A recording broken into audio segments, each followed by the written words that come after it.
In this lesson, I will show how to make a cash payment for a member. You will remember from a previous lesson that there are multiple ways a member can pay. For example, a member can pay by debit order, stop order, cash or check. Cash payments are most common for a funeral parlour, and I will show you how easy it is to make a cash payment. Let us say Mr. Smith, who we have added as a new member for Cape Town, now arrives at our funeral parlour and he wants to make his first premium payment. Since it is the end of the month and I expect more members to come and pay today, I do not want to waste any time by first finding the Cape Town branch and then locating Mr. Smith in the list of members for Cape Town, like we have done in previous lessons. I want to find Mr. Smith's policy as quickly as possible, so I will go straight to the search screen by clicking on the search button on the main screen. On the search screen you can see we have a few more members, and I can easily find Mr. Smith in the list by just looking at the surname column from top to bottom. This is easy because we only have about 13 members so far, but what will happen if I have hundreds or even thousands of members? It will be almost impossible to find Mr. Smith by scrolling through the list. There are a few ways you can use to quickly find a member, even if there are thousands of members on your list. Looking at the search bar, you can search on the following fields. Member number. This is the policy number that the system automatically allocates to each member. Members should be reminded to always use this number for payments or when doing account queries. ID number. This is the member's own ID number. Surname. If the member cannot remember his member number or ID number, you can find him by his surname. Just remember that you might have more than one Smith on your list. If that is the case, the system will show you all the Smiths and you'll have to decide which one is the right one. Reference number. On the member screen there is a field called reference number. This is a unique reference number for each member that you can search on. Account number. If you have the bank account number for this member, you can also search on that.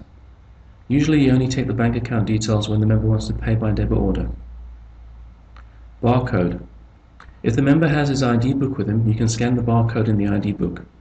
This is the fastest way to find any member, but you have to have a handheld barcode scanner. Please contact RDS support for more details. Global ID search. Search on the ID number for any spouse, children, and extended members. Let us say Mr. Smith does not have his member policy number and he cannot remember his ID number. The only way we can search for him is on his surname, so we type his surname in the search box.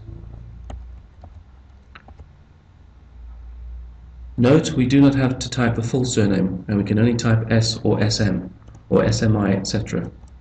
Just remember, the more you type, the better hits you will get.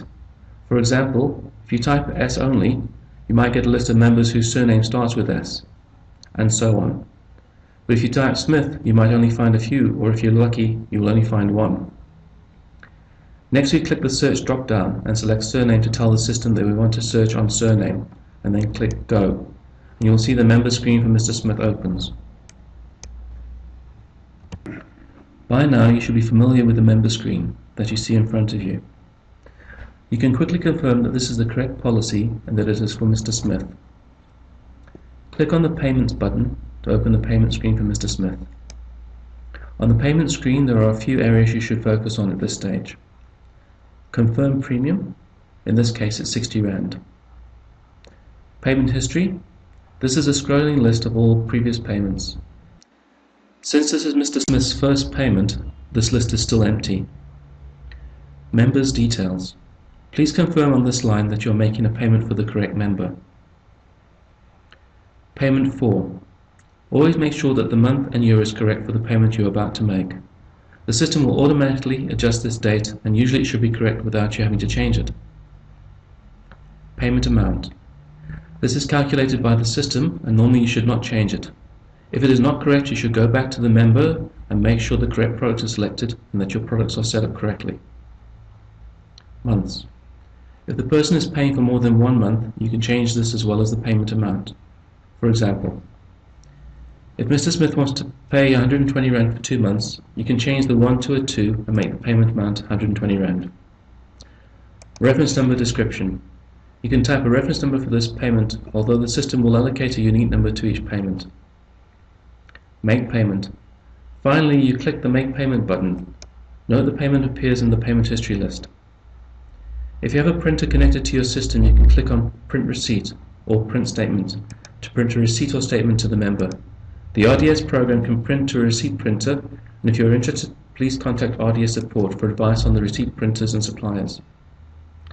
Click the Close button to close the payment screen.